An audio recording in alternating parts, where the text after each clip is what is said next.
I step beneath the dense canopy, and the humid air instantly wraps around my lungs.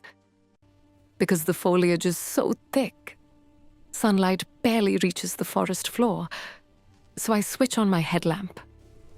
Even though the locals warned me not to come here, the satellite anomalies were too massive to ignore. I push through the hanging vines, and in that moment, I spot a strange pattern on the mud. The earth is violently smoothed out, which suggests something incredibly heavy was dragged here.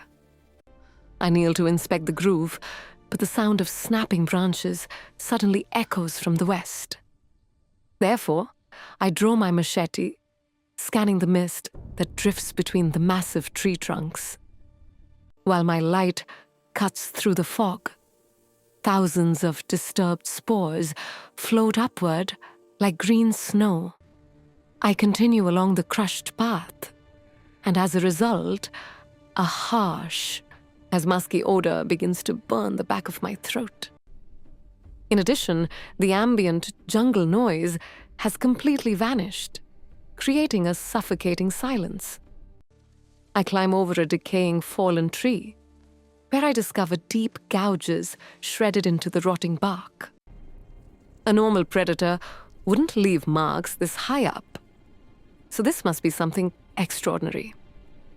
Over time, the terrain drops steeply into an ancient, waterlogged ravine.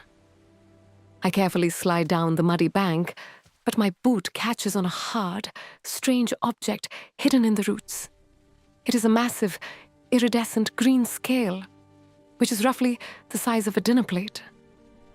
Consequently, my heart hammers against my ribs, because the legends are actually real.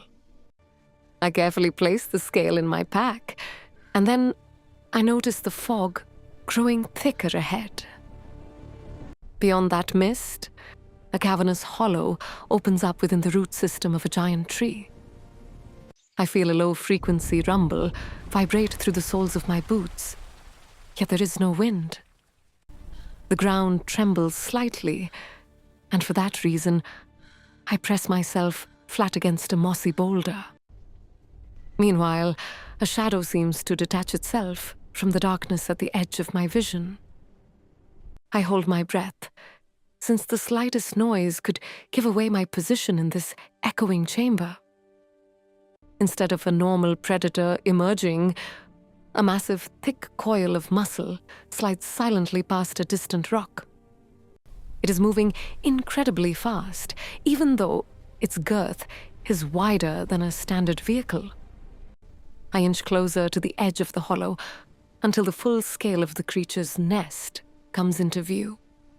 Before I can brace myself, a blast of hot, putrid air washes over my face. At the same time, the massive coils begin to shift and rise upward into the canopy. I slowly tilt my headlamp up, whereas the darkness above seems to swallow the light entirely. Then a head the size of a boulder emerges from the shadows, revealing golden eyes that glow with ancient intelligence.